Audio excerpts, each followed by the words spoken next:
San Pablo, el apóstol de los gentiles. San Pablo es conocido por las cartas que escribió. Son cartas que escuchamos en la Santa Misa, en la segunda lectura. Son cartas que conocemos. Sabemos que escribió algunas cartas a ciertas comunidades que él evangelizó y sabemos que escribió otras cartas a ciertas personas, pero ¿sabías que no todas las cartas paulinas que aparecen en el Nuevo Testamento las escribió San Pablo? Así es. Alrededor de la mitad fueron escritas por alguien más. ¿Cuáles son las cartas que sí escribió San Pablo? ¿Quién escribió las otras? Además de las cartas que conocemos porque aparecen en el Nuevo Testamento, nos queda la duda, porque por lo menos, hay una carta que está perdida. ¿Cuál es? Las cartas en la Biblia, las cartas de San Pablo, aparecen en cierto orden. Sin embargo, ese no es el orden en el que las compuso Pablo. ¿En qué orden las escribió en verdad? ¿Y por qué en la Biblia aparecen de otra forma? Algunas cartas se dice que las escribió estando en cautiverio, aunque algunos lo dudan. De todo esto estaremos hablando en esta emisión del Club de los Búhos, que tocaremos este tema, lo que no sabías de las cartas de San Pablo. Acompáñame esta noche, porque sin duda que va a ser un programa muy interesante y de mucho aprendizaje.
Te saluda tu amigo Mauricio Pérez. Ante la adversidad tenemos dos opciones: tirarnos al drama o tomarnos de la mano de Dios y seguir viviendo.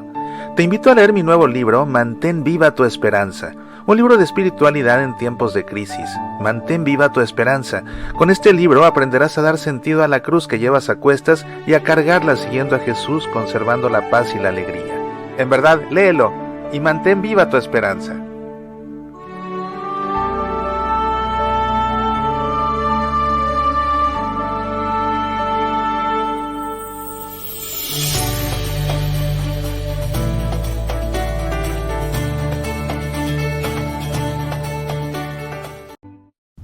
¿Qué hacer cuando las personas en quienes confías te van traicionando una por una? ¿Cómo proceder con justicia cuando los demás son injustos contigo? ¿Quién es la vecina de la calle París? Esta novela de suspenso se entreteje pasando por una aerolínea, una calle, una tienda de almacén, una parroquia, un colegio católico y un tribunal de justicia. Los personajes representan las caras opuestas de la amistad, de la impartición de justicia, de la vocación religiosa y de las relaciones humanas, al tiempo que dos sacerdotes distintos van enseñando cómo enfrentar las crisis y cómo dar sentido a la vida de un jefe de familia ante la injusticia. La vecina de la calle París, una lectura que no podrás detener hasta llegar a su última página. Pide tu copia impresa en Amazon.com, descarga el ebook en Kindle o léelo gratis con tu suscripción a Kindle Unlimited. La vecina de la calle París. Léela ya. Buenas noches, me da muchísimo gusto que me acompañes una vez más en tu programa El Club de los Búhos, este programa para pensar la vida a la luz de nuestra fe católica. Y en esta ocasión vamos a hablar de este tema verdaderamente apasionante que son las cartas de San Pablo, porque debes estar ciertamente que muy familiarizado con ellas, dado que si no las has leído en tu Biblia, las escuchas en la Santa Misa, donde las vamos leyendo de forma semicontinua. En la segunda lectura, que se llama de hecho lectura del apóstol, le decimos segunda lectura, pero en realidad se llama lectura del apóstol porque la segunda lectura siempre está tomada de libros que fueron escritos por los apóstoles o que se les atribuyen a los apóstoles. Y es que, como vamos a ver en esta noche, de las cartas que se dice que escribió San Pablo, la realidad es que no todas las escribió él, y además hay una carta como satélite que no conocemos su autor, pero que de alguna forma se coloca como un apéndice de todo el corpus paulino. Es la carta a los hebreos. ¿Qué hace ahí? ¿Qué tiene que ver? Bueno, de todo esto vamos a estar hablando esta noche aquí en tu programa El Club de los Búhos. Es un tema que a mí verdaderamente me apasiona. Las cartas de San Pablo son realmente un tema que siempre he estudiado mucho. Por ahí he dado varias conferencias acerca de cartas en específico, desarrollándolas, deshaciéndolas en 1000 pedazos para poder analizarlas, ver su estructura, las palabras que emplean, sus ideas teológicas, sus mensajes catequéticos, cuándo se escribió, con qué motivo, en fin, es muy interesante este tema que, como te digo, a mí me apasiona mucho, y pues he querido compartir un poco acerca de esto contigo, porque, como te digo, escuchamos las cartas de San Pablo en la Santa Misa, pero lo cierto es que no necesariamente sabemos acerca de ellas, y hay detalles que son muy interesantes y que yo creo que todo católico debe siempre conocer. Y eso es lo que estaremos revisando esta noche aquí en el Club de los Búhos. Y como siempre, antes que otra cosa, te invito a que comencemos primero que nada con un momento de oración, poniéndonos en presencia del Señor en esta noche. Vamos a comenzar pues en el nombre del Padre, y del Hijo, y del Espíritu Santo. Amén.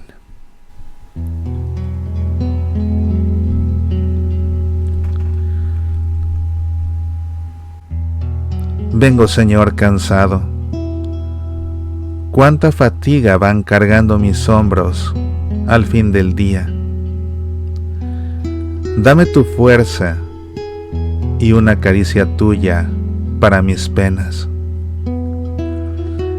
Salí por la mañana entre los hombres y encontré tantos ricos que estaban pobres.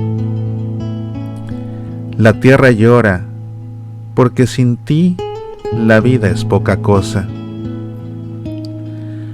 Tantos hombres maltrechos, sin ilusiones, en ti buscan asilo sus manos torpes. Tu amor amigo, todo tu santo fuego para su frío. Yo roturé la tierra y puse trigo. Tú diste el crecimiento para tus hijos. Así en la tarde, con el cansancio a cuestas, te alabo, Padre. Quiero todos los días salir contigo y volver a la tarde siendo tu amigo. Volver a casa y extenderte las manos, dándote gracias. Amén. En el nombre del Padre, y del Hijo, y del Espíritu Santo. Amén. Esta oración que hemos rezado esta noche es el himno Vengo, Señor, cansado, del rezo de las vísperas del oficio divino para esta tarde. Una oración que me gusta por el tono amistoso con el que termina. Después de venir cansados, cargando en hombros tanta fatiga al final del día. Qué bonita la forma de empezar. Dame tu fuerza y una caricia tuya para mis penas, porque sabemos que la caricia del Señor nos consuela y nos devuelve la paz. Y a pesar de todas las penas que encontramos en este día, como dice la oración, ricos que realmente están pobres, una tierra que llora porque sin Dios la cosa es poca cosa, tantos hombres maltrechos sin ilusiones, A pesar de todo eso, lo cierto es que sabemos que a lo largo del día Dios nos ha llenado de bendiciones, y por eso es que termina la oración diciendo: quiero todos los días salir contigo y volver a la tarde siendo tu amigo y extenderte las manos dándote gracias. Es como cuando volvemos a casa y le extendemos las manos a la persona que amamos para encontrarnos con ella, porque nos espera. Es así como volver a casa y encontrarnos con el Señor que nos espera al final de la jornada, y agradecidos por todo lo que nos ha dado, a pesar de tantas tribulaciones que enfrentamos, extenderle así las manos para darle gracias. Una oración que realmente es bonita. Me encanta realmente rezar el oficio divino, porque es en el oficio divino que la oración se vuelve poesía. Sobre todo que el oficio divino pues reza todo el salterio, todos los salmos se van rezando a diferentes horas del día, cada día, por todo el año. Y los salmos son poemas. A fin de cuentas, el lenguaje de los enamorados es la poesía, y así es que a través del rezo del oficio divino nosotros nos dirigimos a Dios con palabras de poesía, ya sea los salmos o ya sea los himnos tan hermosos que a menudo recurrimos a ellos aquí para comenzar nuestras emisiones del Club de los Búhos. Y bueno, pues que el Club de los Búhos entra en sesión. Y aquí ya viene Buino para presentar el programa. Y además, Buino, ¿les decimos o no les decimos? Bueno, les decimos en un momento, ¿cómo ves? Vamos primero que nada con Buino a saludar a nuestros amigos que están haciendo el favor de dejarnos ya sus mensajes por aquí. Gracias por su hermoso ministerio y su gran sencillez y espiritualidad. Lo veo desde California. Bueno, pues qué bueno que te parezco una persona sencilla. Simplemente me presento como soy. Pues bueno, qué bueno que así lo percibas, porque es lo que yo quiero, ¿verdad? Que me perciban de esa forma sencilla, porque pues es lo que nos atrae unos a otros, ¿no? La realidad es que mientras más amables seamos, vamos a ser más amados. De hecho, amable significa precisamente alguien que tiene la capacidad o la cualidad de ser amado, por eso es amable, ¿no? Entonces, debe ser una característica propia de los cristianos. Si Jesús nos mandó amarnos los unos a los otros, pues ese amar, si amamos con sinceridad, si amamos de verdad, nos tiene por fuerza que convertir en personas amables, que de forma recíproca seamos amados por los demás, ¿no? Porque imagínate un cristiano que cae mal, que repele a los demás por su forma de ser, arrogante, prepotente, altanera, peleonera, ¿no? ¿Cuántas veces vemos eso en las mismas iglesias? Gente que entra, comulga y sale y se pelea con todos en el auto. Apenas 5 minutos pasaron y ya se está peleando con el señor que se estacionó enfrente de él, afuera de la iglesia, señor que también fue a misa y que fue a comulgar. Y yo pues no entiendo. Entonces, ¿quién va a querer amar a esas personas? Por supuesto que nadie, ¿no? Entonces tenemos que ser realmente un reflejo de ese Cristo que llevamos dentro en virtud de la comunión que recibimos en la Santa Misa. Y pues la sorpresa, ¿verdad, Buino? La sorpresa es que el Club de los Búhos sigue creciendo. Y en esta ocasión tenemos un anfitrión nuevo que va a estar acompañándonos también en el Club de los Búhos. Pero si quieren conocer este anfitrión nuevo, tienen que quedarse viendo el programa, porque vamos a presentarlo en el segundo segmento. Mira, despídete, Buino. Antes de que se me vayan, porque no se me vayan a quedar dormidos, esto es muy importante, muy muy importante, y aquí veo que está Verónquira. Toma nota, Verónquira, porque te quiero ver allá. Para los que viven acá en Seattle, para los que viven en Tacoma, para los que viven en Des Moines, para los que viven en SeaTac y los que viven en Federal Way, y si quieres venir el próximo viernes 22 de septiembre de 7 a 9 de la noche, voy a impartir un curso especial que se llama aprendiendo a percibir y a comunicar la presencia de Cristo en la Santa Misa. Es una clase exclusivamente para ministros litúrgicos. Así que si eres lector, si eres ministro extraordinario de la Sagrada Comunión, si eres servidor del altar, si eres ujier, si eres el que coordina los monaguillos, no es para monaguillos, es una clase para mayores de 14 años, pero si eres cualquiera de todos ellos que te estoy diciendo, no te lo pierdas, porque te voy a enseñar esas dos cosas. Cómo percibir realmente la presencia de Cristo en la Santa Misa, a lo largo de toda la misa, de principio a fin, cómo percibirlo en cada momento de la misa, pero como es una clase para ministros litúrgicos, también les voy a enseñar cómo comunicar la presencia de Cristo a través del ministerio litúrgico que ustedes ejercen. Entonces es realmente una clase profunda. Voy a compartir con ustedes conocimientos directamente de Roma, del Pontificio Instituto Litúrgico en Roma. Voy a compartir mucho de lo que he aprendido allá con ustedes. Es una gran oportunidad. La entrada es libre de 7 a 9 de la noche en la parroquia de Santa Filomena en Des Moines. Por favor, no se lo pierdan, corran la voz. Si no eres ministro litúrgico, eres bienvenido, porque lo que voy a enseñar ahí también te va a servir mucho para entender mejor la misa y vivirla más en plenitud. Pero sí es una clase que los ministros litúrgicos sencillamente no se deben perder. Pues bueno, habiendo hecho este importante anuncio, y estén al pendiente porque la próxima semana voy a dar otro anuncio también que a muchos les va a llenar de emoción, pero ese se los guardo para la próxima semana. Bueno, pues entonces ya con esto vamos a entrar ahora sí en materia. Ustedes conocen las cartas de Pablo, las han visto en su Biblia, y si abren su Biblia las van a ver ahí en el Nuevo Testamento. Y este es el orden en el que aparecen en su Biblia.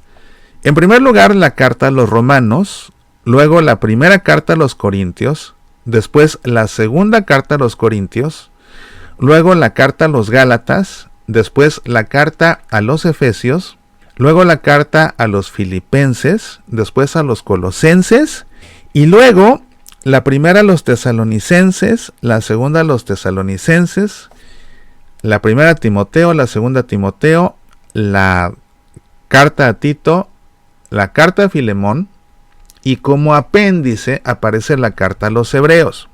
Ahora, tal vez ustedes hayan escuchado que a veces a las cartas de San Pablo se les llama epístolas. Y es que de hecho casi todas son epístolas. La diferencia entre una carta y una epístola es que la epístola es más formal y lleva una estructura. Y como Pablo o los autores de estas cartas van siguiendo una estructura con propósitos de enseñar la fe, es que realmente esa formalidad y esa estructura tan calculada hace que en su mayoría sean realmente epístolas. Hay una por ahí que es carta, porque es informal y porque es preciosa. Y la vamos a leer completa porque es cortita, pero es preciosa. Y además de preciosa, déjame decirte que es divertidísima. Yo en verdad me muero de risa siempre que leo esta carta, y cuando la escucho en la Santa Misa no puedo evitar reírme, no a carcajadas porque estoy en misa, pero cuando la leo por mí mismo sí me río a carcajadas. La disfruto mucho, es una carta muy bonita, como te digo, muy divertida, incluso graciosa, y es una carta en la que Pablo echa mano de sus más elevados recursos retóricos persuasivos para poder convencer a alguien de algo muy importante, pero lo hace de una forma tan magistral, que es lo que lo hace divertida y que incluso nos va a hacer reír. Van a ver que nos va a hacer reír. No se pierdan esta parte, es con lo que vamos a terminar el programa leyendo esta carta, les va a encantar. Bien, pues así es como aparecen en este orden, pero no fue ese el orden en el que fueron escritas las cartas. Fue un orden diferente. ¿Por qué aparecen entonces en este orden en la Biblia? Están agrupadas en dos bloques. Primero, las cartas que están dirigidas a comunidades. Después, las cartas que se conocen como pastorales, que están dirigidas a personas individuales. Y ahí está, ustedes ven que está primero de los romanos a la segunda de los tesalonicenses, y después de Timoteo, de Tito y de Filemón. Y como les digo, la de los hebreos aparece ahí como un apéndice. Hay un segundo criterio para entender cómo están acomodadas en la Biblia, y es la extensión. Van de más extensa a más corta. Entonces, la carta más extensa a una comunidad, que de hecho es la más extensa de todas, es la carta a los romanos, y por eso ocupa el primer lugar. La segunda carta más extensa fue la primera a los corintios, luego la segunda a los corintios y así sucesivamente, y lo mismo aplica con las cartas pastorales. La primera de Timoteo es mucho más extensa, luego que comparada con la segunda, y que comparada con la de Tito, y la de Filemón, que es la más corta, va al último. ¿En qué orden fueron realmente escritas estas cartas paulinas? Aquí está el orden de composición. Y de hecho es muy interesante porque estas cartas se escribieron antes que los evangelios. Si ustedes pensaban que primero se escribieron los evangelios, pues están muy equivocados. Se escribieron después. La primera carta que se escribió fue la primera carta a los tesalonicenses, y de hecho es el primer documento escrito de todo el Nuevo Testamento. Ese es el primer documento que se escribió en todo el Nuevo Testamento. Y como les digo, como están acomodadas en la Biblia por extensión, pues entonces aparece ya muy por debajo. Pero este fue el primero. La segunda carta que se escribió fue la segunda carta a los tesalonicenses. Y después se escribió una carta que está perdida. ¿What? Y que fue escrita a los corintios. ¿Cómo sabemos que eso sucedió? Pues porque se hace referencia en la primera carta a los corintios a la primera vez que les escribió. Y esa primera vez no la conocemos. Entonces esa primera carta está perdida. Y nunca hemos sabido cuál es. Después de esa carta perdida a los corintios, Pablo les escribió una segunda vez. Y como es la que conocemos, pues entonces le llamamos primera carta a los corintios. Más adelante le escribió a los Gálatas, que también esa es una carta con fuego, pero qué bárbaro. Estaba furioso.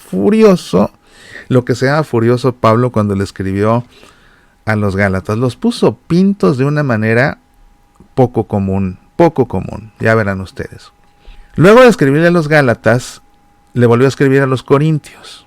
Después, aquí no estamos muy seguros, pero pongan ustedes atención. Puede ser que le haya escrito primero a los Filipenses y después al mismo tiempo a los Colosenses y a Filemón, o puede ser que primero le haya escrito al mismo tiempo a los Colosenses y a Filemón y después a los Filipenses. Después de estas cartas que escribió estando prisionero, escribió la carta a los Efesios. Luego de la carta a los Efesios, escribió la carta a los Romanos, que es su obra cumbre. Ahí ya toda la madurez que ha alcanzado en su vida como apóstol, como teólogo y como catequista queda plasmada en esta carta, que más que carta de hecho es un tratado, que es la carta a los Romanos. Luego de eso escribió la primera Timoteo, luego la segunda Timoteo y finalmente la carta a Tito. Y la carta a los hebreos de hecho pudiera ser que se haya escrito antes de escribirle a los corintios, pero no tenemos realmente manera de fijarla. Y es que la carta a los hebreos es una carta especial porque sabemos por seguro que no la escribió San Pablo.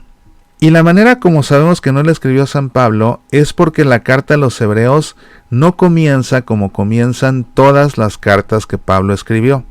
Pablo comenzaba sus cartas con un saludo característico: gracia y paz a ustedes de parte de Dios nuestro Padre y de nuestro Señor Jesucristo. Y de hecho, ese es uno de nuestros saludos litúrgicos en la misa. Gracia y paz a ustedes de parte de Dios nuestro Padre y de nuestro Señor Jesucristo. Pero la carta a los hebreos para nada comienza así. Va al grano directamente. Muchas veces y de muchos modos habló Dios en el pasado a nuestros padres por medio de los profetas, en estos últimos tiempos nos ha hablado por medio del Hijo, a quien instituyó heredero de todo, porque también hizo los mundos, y se sigue. No tiene una salutación. Entonces el hecho de que rompa con esa forma de comenzar la carta, nos da la certeza de que es una carta que no escribió San Pablo. Es una carta muy importante, la carta de los Hebreos, porque es la carta que desarrolla toda la teología sobre Cristo como sumo sacerdote. Así que hay que leerla para entender toda esa teología o esa cristología de Cristo como sumo sacerdote. Como les digo, Pablo no escribió la carta a los Hebreos. Y así como no escribió la carta a los Hebreos a ciencia cierta, hay cartas que sí sabemos que escribió Pablo, y hay cartas que no estamos tan seguros y que es más probable que no. Las cartas que sabemos a ciencia cierta que escribió San Pablo son cartas que conocemos como cartas auténticamente paulinas. Y son estas: la carta a los romanos, las dos cartas a los corintios, la carta a los gálatas en cuarto lugar, la carta a los filipenses, la primera a los tesalonicenses y la carta a Filemón.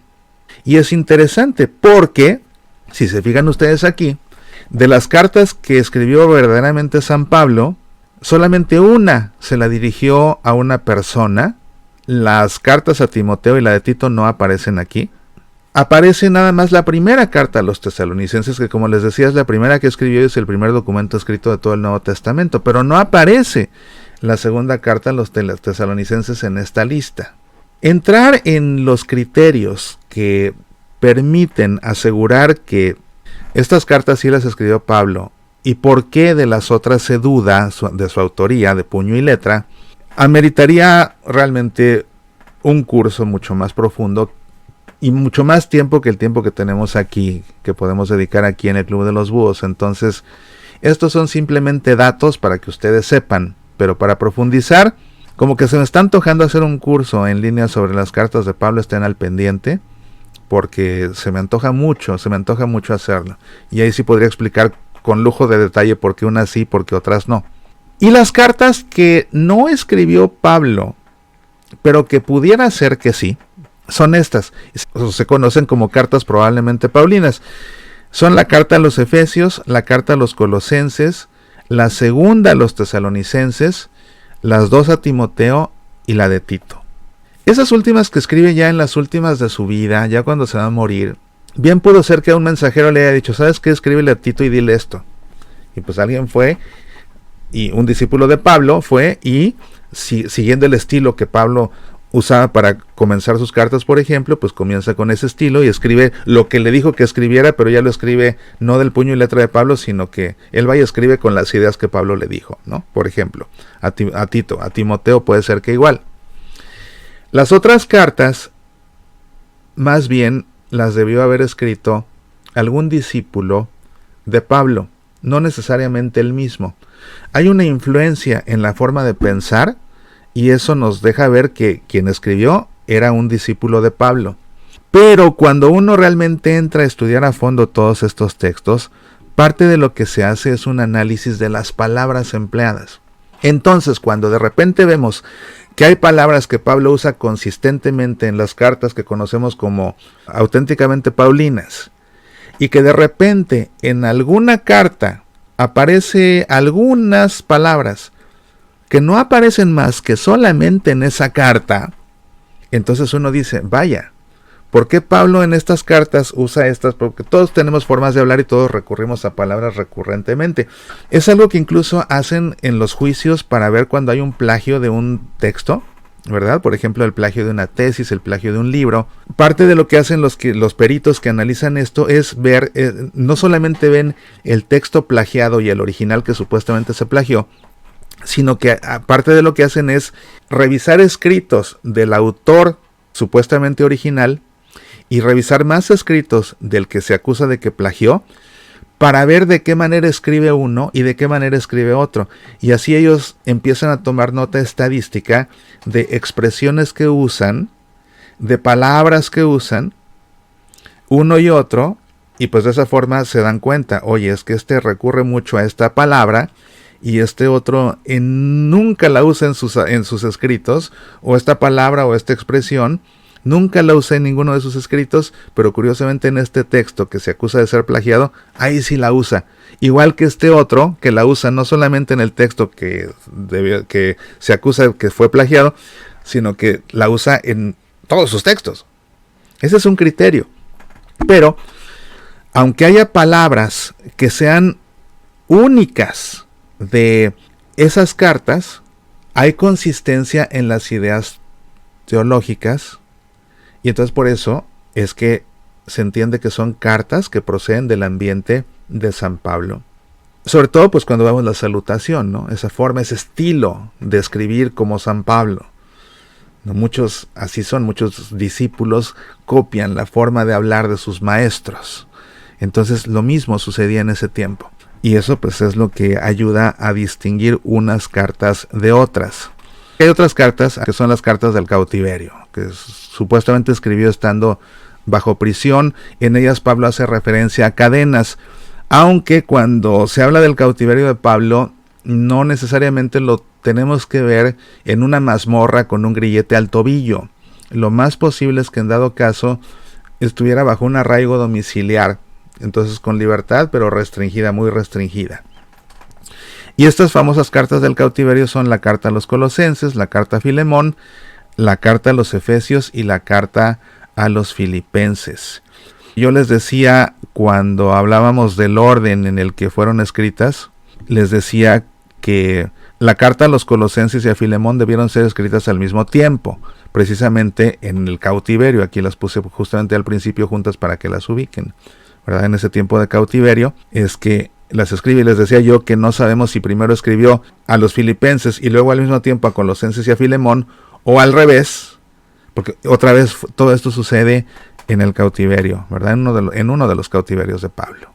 Vamos a ver de las cartas auténticamente paulinas algunos detalles interesantes.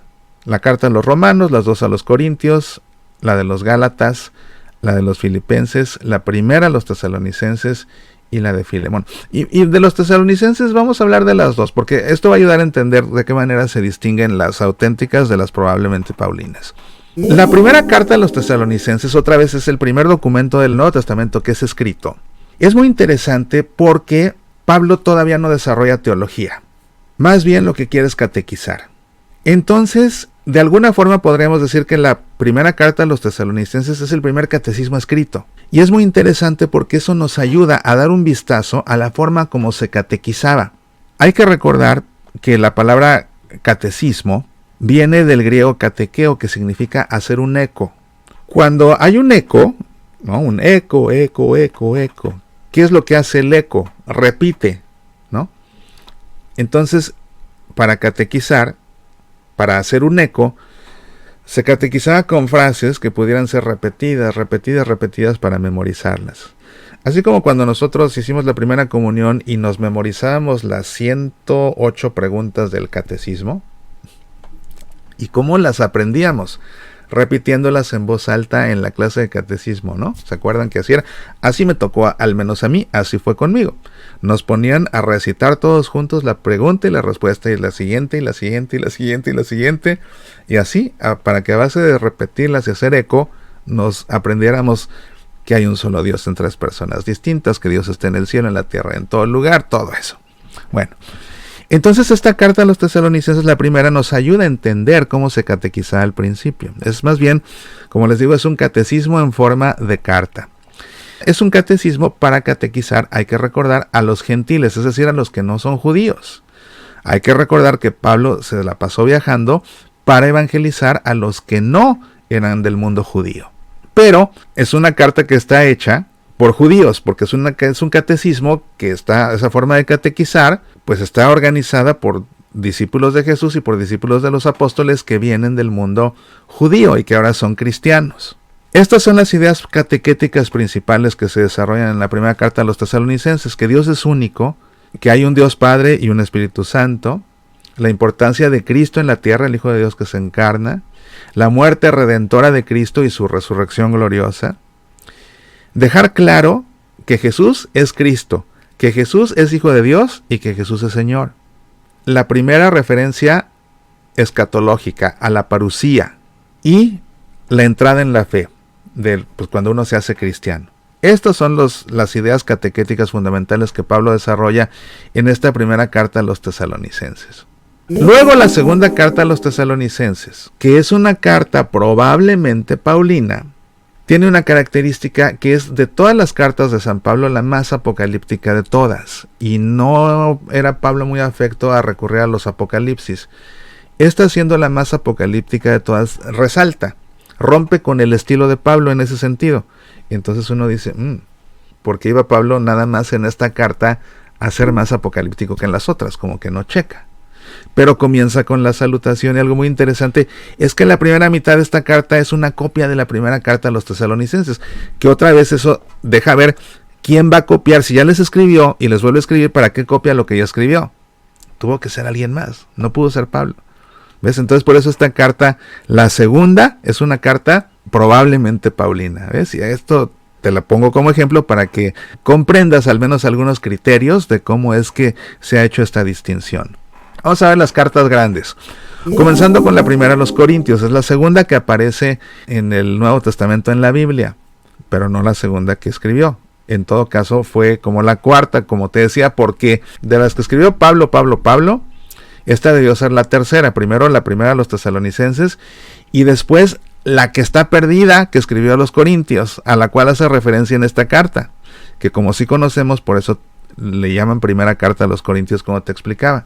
Algo bonito de la primera carta de los Corintios es que él les escribe como 50 años después de que fue a evangelizarlos.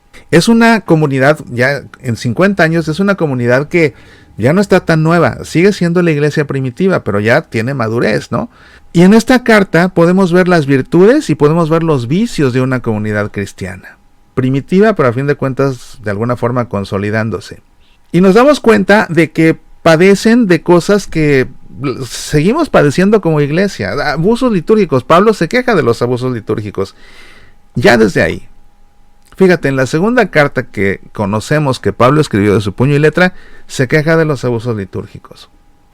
Y entonces él habla de la importancia, porque algo que empiezan a hacer estos es que empiezan a ponerse muy elitistas y menosprecian a algunos para que no entren a la fracción del pan. Y Pablo los regaña aquí. Y algo muy interesante de esta primera carta a los Corintios es que es el único texto del Nuevo Testamento que no es un evangelio y que contiene el relato de la institución de la Eucaristía, precisamente porque Pablo les quiere dejar claro de qué se trata la misa o la fracción del pan.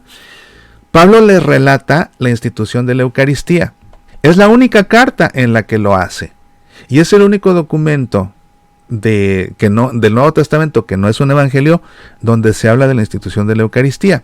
Incluso en la misa en la que celebramos la institución de la Eucaristía, que es la misa vespertina de la Cena del Señor el Jueves Santo, la primera lectura leemos las normas de la Pascua judía y la segunda lectura, la lectura del apóstol, leemos justamente el relato de la institución de la Eucaristía tomado de la primera carta de San Pablo a los Corintios. Y luego en el Evangelio leemos o escuchamos la perícopa del lavatorio de los pies en la última cena tomada del Evangelio según San Juan, porque Juan es el único de los 4 evangelistas que en su última cena no menciona la institución de la Eucaristía. Él más bien habla de el lavatorio, del cual no hablan los otros 3 evangelistas sinópticos, Mateo, Marcos y Lucas. Entonces los que hablan de la institución de la Eucaristía son Mateo, Marcos, Lucas y Pablo cuando habla a los Corintios. Pero hay diferencia en el relato de la institución de la Eucaristía de todos estos y hay similitudes. Los textos que aparecen en la Escritura, pongan atención a esto, les va a dar un calambre emocional a muchos aquí cuando se enteren de esto. Pero los textos de la institución de la Eucaristía que aparecen en el Nuevo Testamento no proceden de la última cena. ¿What? Entonces, ¿de dónde proceden? Hay que recordar que los evangelios se escribieron décadas después de cuando Jesús estuvo en la tierra. Y antes que los evangelios se escribió esa primera carta a los Corintios. Entonces esta primera carta a los Corintios es el primer documento del Nuevo Testamento que habla de la institución de la Eucaristía. Pablo ni siquiera estuvo en la última cena. Pero se sabe perfecto cómo instituyó Jesús la Eucaristía. ¿Cómo sabe Pablo ¿cómo instituyó Jesús la Eucaristía si no estuvo él presente en la última cena? Porque aunque no haya estado en la última cena, sí estaba presente en la celebración de la fracción del pan, que se celebraba todos los domingos. ¿Por qué? Porque así lo mandó Jesús. Hagan esto en conmemoración mía. Entonces, Pablo, por participar en la fracción del pan, Pablo, por participar en la misa, sabía perfectamente cómo instituyó Jesús la Eucaristía. Y la refiere aquí. Entonces, el relato de la institución de la Eucaristía que muestra Pablo en su primera carta a los Corintios no está basado en la última cena, está basado en la celebración litúrgica de la fracción del pan. Lo mismo Lucas, lo mismo Mateo y lo mismo Marcos. Ellos que escriben los evangelios décadas después, cuando escriben cómo instituyó Jesús la Eucaristía, no lo hacen basándose en la última cena. Marcos no estuvo ahí, Lucas tampoco. Lo hacen basándose en la forma de celebrar la fracción del pan. Y esas celebraciones litúrgicas, a su vez, están basadas, eso sí, en la última cena. Entonces, primero, Jesús instituye la Eucaristía en la última cena. Paso 2, se empieza a celebrar la fracción del pan en recuerdo de lo que hizo Jesús en la última cena. Paso 3, se pone por escrito en la primera carta a los Corintios y en los 3 evangelios sinópticos. Pero hay una diferencia. Pablo, disculparán ustedes amigos, pero esto es así como una clase en vivo. Esta emisión de Pasión por el Evangelio como que rompe un poco con la forma como solemos hacer el programa, ¿verdad? Esto se parece más a una clase de escritura. Pero pues de todo, ya ustedes saben que la temática del Club de los Búhos es enteramente variada. Entonces, hemos hablado de tantas cosas y ahora pues le toca su turno a una clase de Biblia. Recapitulando, había 2 tradiciones litúrgicas para celebrar la fracción del pan, basadas a su vez en la fracción del pan, en la institución de la Eucaristía en la última cena. Una tradición en Antioquía, una tradición en Palestina. De la tradición de Palestina, Marcos escribe su relato de la institución de la Eucaristía cuando escribe de la última cena en su evangelio. Y luego Mateo le copia a Marcos el texto y se lo pone en el suyo. Y así los 2 textos de la institución de la Eucaristía en Mateo y Marcos proceden de la tradición de Palestina. Por su cuenta cada uno, Pablo en su primera carta a los Corintios y después Lucas en su evangelio, ellos se basan en la tradición de Antioquía de la fracción del pan para escribir el relato de la institución de la Eucaristía. La segunda carta a los Corintios, resulta que después de que Pablo les escribe y los regaña, eso desata una crisis. Entonces Pablo tiene que escribirles por tercera vez para hacerse cargo de la crisis que se provocó después de que les escribió la primera. Esta sería la tercera vez que les escribió. Pero, como es la segunda que conocemos, por eso se llama segunda de los Corintios. Y fíjense que así como sabemos que hay una carta perdida, que es la primera de los Corintios, vayan ustedes a saber si no habrá otra carta perdida que le escribió quién sabe a quién, y como nunca hizo referencia a ella en ninguna otra de las que sí conocemos, pues puede ser, ¿no? Puede ser que haya escrito otra que ni idea tengamos que le escribió jamás. Puede ser que sí. La de los Gálatas. Esta carta, bueno, es que esta carta es peculiar, es la más revolucionaria de todas. Pablo está furioso con los Gálatas, porque la comunidad de Galacia las evangeliza, les enseña el evangelio. Acuérdense que son gentiles, estos son gentiles, no son judíos, son gentiles. Y ya que los evangeliza, vienen entonces unos cristianos que venían del mundo judío, que no entendían bien el cristianismo todavía, y entonces ellos querían ser cristianos, pero con sus tradiciones judías. Y entonces empiezan a decirle a los Gálatas, no, es que así no es que tienen que ser judíos, tienen que circuncidarse también, la ley es lo que los va a salvar, la ley de Dios, las tablas de la ley, y empiezan a meterle estas ideas, y entonces se hacen bolas en Galacia, y comienzan a hacerle caso a estos judaizantes. Y cuando Pablo se entera, después del trabajo que les costó evangelizarlos, se pone furioso y les escribe. Y está tan enojado que hay un versículo en el que incluso les dice, estúpidos Gálatas. Así de plano, estúpidos Gálatas. Así dice en griego. Entonces, es la peculiaridad de esta carta a los Gálatas, que está Pablo furioso como nunca cuando les escribe. Y la principal aportación procede de esto, de dejarles claro que la verdadera justificación no procede de la ley, viene por la muerte de Cristo. Y es la razón por la que los judíos, y también los judíos, tienen que bautizarse. No basta que estén circuncidados, tienen que bautizarse también los judíos para poder ser cristianos. Y se los deja claro a través de esta carta que le escribe a los Gálatas. Se le escribe a los Gálatas, pero también este mensaje va precisamente para esos judaizantes, dejándoles claro que también ellos, siendo judíos, tienen que bautizarse. Después, la carta a los romanos. Esta carta a los romanos, como les decía, es la obra cumbre de Pablo. Ya es cuando escribe con la plena madurez como catequista y sobre todo como teólogo. Y hay una cuestión con los romanos que le preocupa a Pablo. Era su meta llegar a Roma a evangelizarlos, pero ya no llega. Entonces, como ya no llega, les escribe esta carta para evangelizarlos a través de la carta, ya que no pudo hacerlo en persona. Gracias a Dios, ya estaba tan maduro como apóstol y como catequista y sobre todo como teólogo, que puede escribirles una supercarta, que esta realmente más que carta, está estructurada como un tratado. Y tiene 3 discursos doctrinales muy importantes, uno sobre la justificación, otro sobre la vida cristiana y uno más sobre los judíos y el evangelio. Por supuesto son cartas que valen la pena leer con cuidado, les digo, en la misa las vamos escuchando de forma semicontinua, en la lectura del apóstol en la Santa Misa los domingos y también entre semana, ¿verdad? Pero nada como leerla con calma en casa, se los recomiendo mucho, son textos de los que uno aprende muchísimo, por supuesto. De las cartas auténticamente paulinas, por último, la carta a los filipenses y la carta a Filemón. La cuestión con Filipo es que ahí fue el más grande logro apostólico de Pablo. Porque desde el primer día que puso pie y les empezó a hablar del evangelio, comenzó a convertirlos, desde el primer día. Entonces Pablo está muy orgulloso de esta comunidad.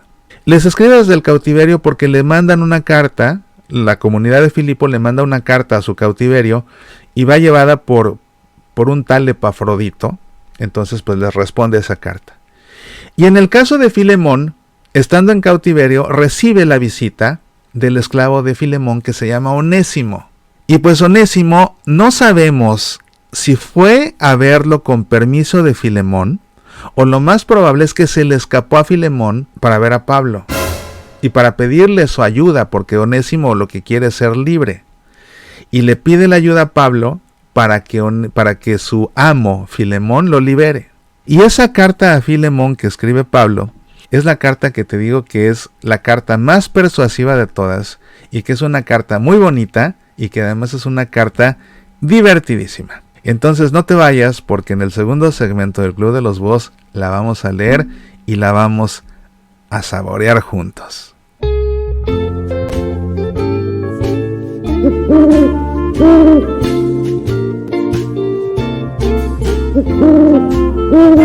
Todo lo puedo en aquel que me conforta. Un libro de espiritualidad basado en las cartas de San Pablo.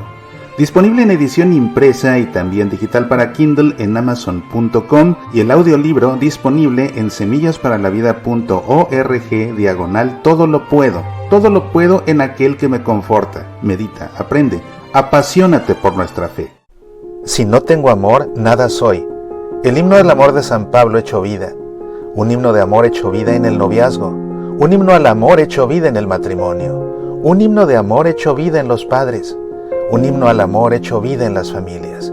Si no tengo amor, nada soy. Una fascinante conferencia que le ha cambiado la vida a muchas personas. Grabada en vivo, impartida por tu servidor Mauricio Pérez. Si no tengo amor, nada soy. Descarga el audio de la conferencia en semillasparalavida.org. Medita, aprende, apasionate por nuestra fe.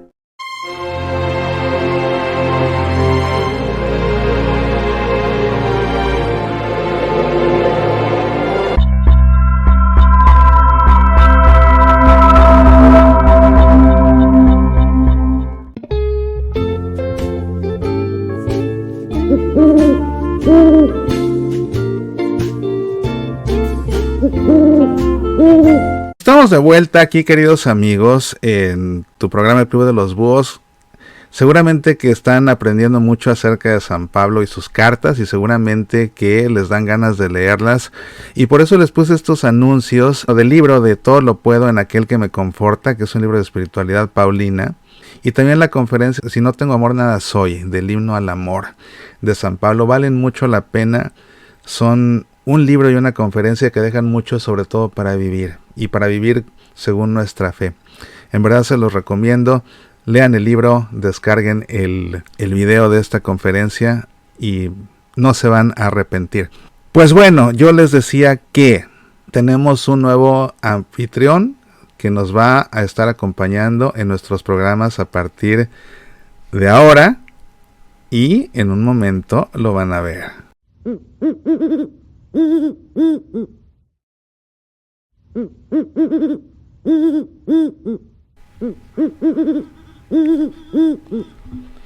Pues aquí tenemos, mis queridos amigos, a un nuevo búho que se suma a nuestro club de los búhos. Este búho sabio que tenemos aquí, y que junto con Buino va a estar acompañándonos de ahora en adelante aquí en el programa. Y este búho sabio es un búho muy especial, porque este búho me lo regaló mi querida esposa Lulú con motivo de los 35 años de apostolado.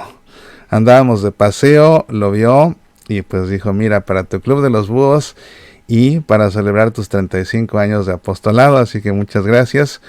Gracias por este obsequio tan bonito. Y pues ya hay uno más aquí en el Club de los Búhos que va a estar acompañándonos, y que aquí en este segmento pues le da la bienvenida. Buino está ya reclamando, o también quiere venir, pero ahora es el turno del búho sabio. Prepare un curso de las cartas, por favor, también un curso de Sagrada Liturgia. Por si no salgo premiada. Yo creo que te refieres a las becas. Las becas que anuncié la semana pasada para la Universidad Pontificia ya fueron otorgadas. Gracias a todas las personas que participaron. Fueron tomados en cuenta, sobre todo quienes hicieron caso a lo que les pedí y pues escribieron el ensayo que les pedí. Fue complicado hacer la selección, porque la verdad es que pasó como las otras veces, que digo, bueno, es que aquí le serviría, acá lo merece, acá le serviría más, de plano no tiene para pagarlo. Y ese era un criterio realmente, no tener para pagar la colegiatura era definitivamente un criterio importante. Y me costó trabajo entre laicos y sacerdotes. La última vez las becas fueron otorgadas a laicos, esta vez fueron otorgadas a 2 sacerdotes, uno en Chile, uno en Nicaragua, uno para el diplomado en logoterapia, otro para el diplomado en mariología. Y bueno, pues que les sean de mucho provecho, ¿verdad? Y estén al pendiente, y no porque no se les dé la beca, si pueden ustedes inscríbanse a la Universidad Pontificia y aprovechen estos diplomados, estén al pendiente el próximo semestre para que aprovechen. Bienvenido, Búho Sabio, nos da mucho gusto que nos acompañes a partir de ahora aquí en el Club de los Búhos, y ahora tú también vete a descansar con Buino, porque tenemos nosotros que continuar. Estamos en que vamos a leer la carta a Filemón. La vamos a leer juntos y van a ver qué carta más deliciosa. Ya les conté por qué es que Pablo escribe esta carta: para que Filemón, que es amigo de Pablo, ponga en libertad a su esclavo. No, ¿cómo era? Sí, a Filemón, para que ponga en libertad a su esclavo Onésimo, que también es amigo de Pablo. Pues aquí está la carta. Esto escribió Pablo. Y esto es de las auténticamente paulinas. Así que de su puño y letra y en el cautiverio. Pablo, preso de Cristo Jesús, y Timoteo el hermano, a nuestro querido amigo y colaborador Filemón. La están mandando los dos juntos. Le escribe Pablo, pero pone aquí Timoteo, al que también le escribe 2 cartas, ¿te acuerdas? Timoteo lo está visitando en su cautiverio y le escriben ellos juntos, ahora sí, Timoteo el hermano, a su querido amigo y colaborador Filemón. Bueno, a la hermana Apfia, a nuestro compañero de armas Arquipo, y a la iglesia de tu casa. Esto de nuestro compañero de armas, pues es porque seguramente que Arquipo seguramente estuvo donde las cosas le salían mal y lo acabaron apedreando. Ha de haber estado Arquipo, y por eso dice nuestro compañero de armas. Y a la iglesia de tu casa. Viene la salutación típica de Pablo. Gracia y paz a ustedes de parte de Dios nuestro Padre y del Señor Jesucristo. Doy gracias sin cesar a mi Dios, recordándote en mis oraciones, pues tengo noticia de tu caridad y de tu fe para con el Señor Jesús y para bien de todos los santos, a fin de que tu participación en la fe se haga eficiente mediante el conocimiento perfecto de todo bien que hay en nosotros en orden a Cristo. Pues tuve gran alegría y consuelo a causa de tu caridad, por el alivio que los corazones de los santos han recibido de ti, hermano. Por lo cual, aunque tengo en Cristo bastante libertad para mandarte lo que conviene, prefiero más bien rogarte, en nombre de la caridad. Yo, este Pablo ya anciano y además ahora preso de Cristo Jesús. Lo trata de conmover. Y primero le dice, yo podría darte aquí la orden, pero no te voy a ordenar nada. Más bien te lo suplico. Yo que estoy preso, yo que estoy ya anciano, te lo suplico. Te ruego en favor de mi hijo, a quien engendré entre cadenas, Onésimo, que en otro tiempo te fue inútil, pero ahora muy útil para ti y para mí. Te lo devuelvo a mi propio corazón. Yo querría retenerle conmigo, para que me sirviera en tu lugar en estas cadenas por el Evangelio. Mas sin consultarte no he querido hacer nada, para que esta buena acción tuya no fuera forzada, sino voluntaria. Pues tal vez fue alejado de ti por algún tiempo, precisamente para que lo recuperaras para siempre. Porque digo, se le escapó, se le escapó. Tal vez fue alejado de ti por algún tiempo, precisamente para que lo recuperaras para siempre. Y no como esclavo, sino como algo mejor que un esclavo, como un hermano querido, que siéndolo mucho para mí, cuánto más lo será para ti, no solo como amo, sino también en el Señor. Por tanto, si me tienes como algo unido a ti, acógele como a mí mismo.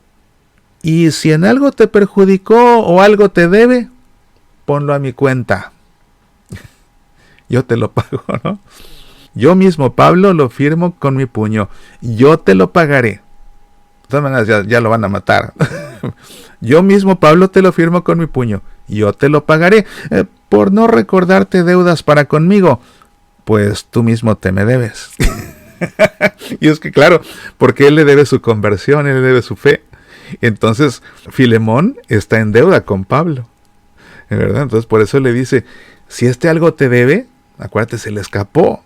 Si algo te debe o te perjudicó, anótalo a mi cuenta, yo te lo pago. Pero, digo, no quisiera recordarte que tú también estás en deuda conmigo, ¿verdad? Porque me debes tu conversión.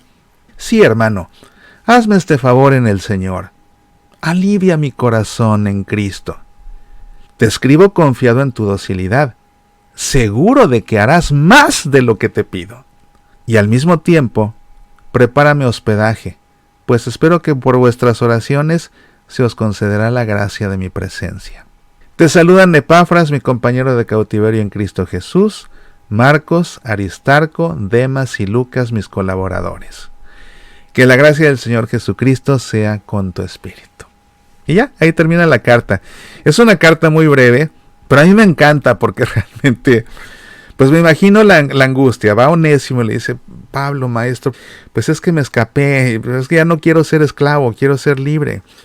Y entonces, oye, pues de que seas un esclavo prófugo a que realmente te libere, pues mejor que te libere. Entonces, ¿sabes qué? Le voy a escribir una carta y yo mismo le voy a pedir que te libere. Pero ve la forma como se le escribe. Le pudo dar la orden, pero él mismo dice, no, yo no te podría dar la orden, pero no lo quiero hacer. Mejor te lo suplico, porque ve, yo ya estoy aquí en prisión y estoy anciano. Yo te lo suplico, porque yo sé que eres tan generoso que vas a hacer incluso más de lo que te pida, ¿verdad? Para recibir a ya no como un esclavo, sino como un hermano querido, ¿verdad? Bueno, pues esa es una carta de estilo totalmente persuasivo. Esta sí es carta, esta no es epístola. Y seguramente que Pablo se salió con la suya y seguramente que a Filemón, después de leer eso, no le quedó más remedio de ya ni siquiera reconvenir a Onésimo por habérsele escapado. Ya con esa carta, pues no le habrá quedado más que darle su libertad para que fuera un hombre libre. Pues bien, amigos, que esa es la carta a Filemón. Vale la pena leerlas todas, háganlo en verdad que sí. Bien, pues con esto llegamos al final de nuestro programa de esta semana. Les agradezco mucho su compañía. Seguramente que aprendieron, espero que hayan disfrutado también y que se hayan quedado sobre todo con ganas de saber mucho más acerca de San Pablo. Con este programa que se llamó Lo que no sabías de las cartas de San Pablo. Los invito a que escuchen entre semana Semillas para la Vida, a que vean este fin de semana Pasión por el Evangelio, donde vamos a hacer el análisis del Evangelio, análisis bíblico del Evangelio que vamos a escuchar en la misa este domingo. Y de nuevo, para quienes ven esto de acá, de Seattle, de Federal Way, de Tacoma, de SeaTac, de Des Moines, de cualquier lugar cercano y quieran acompañarnos, el viernes 22 de septiembre de 7 a 9 de la noche en la parroquia de Santa Filomena en Des Moines, este curso de sacramentalidad litúrgica, aprendiendo a percibir y a comunicar la presencia de Cristo en la Santa Misa, una clase especial para ministros litúrgicos laicos.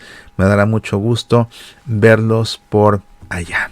Por mi parte ha sido ahora sí todo, así que me despido deseándoles que tengan una buena noche y que Dios vele su sueño y los llene de bendiciones el día de mañana. Apasionate por nuestra fe.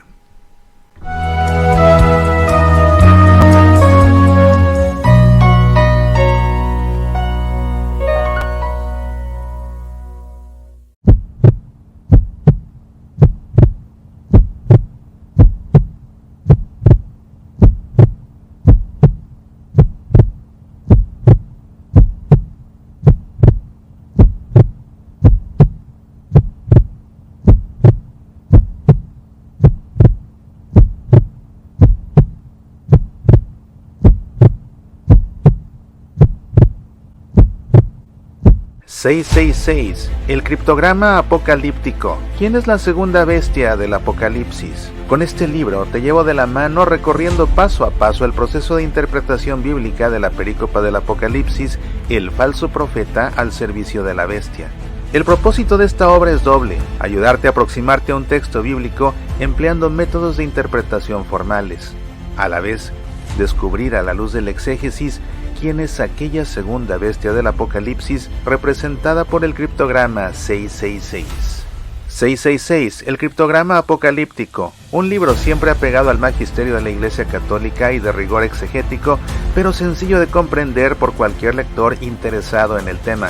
No por nada se convirtió en un bestseller desde el primer día de su publicación. Adquiérelo en Amazon en edición impresa o digital para Kindle. Medita, aprende, apasionate por nuestra fe.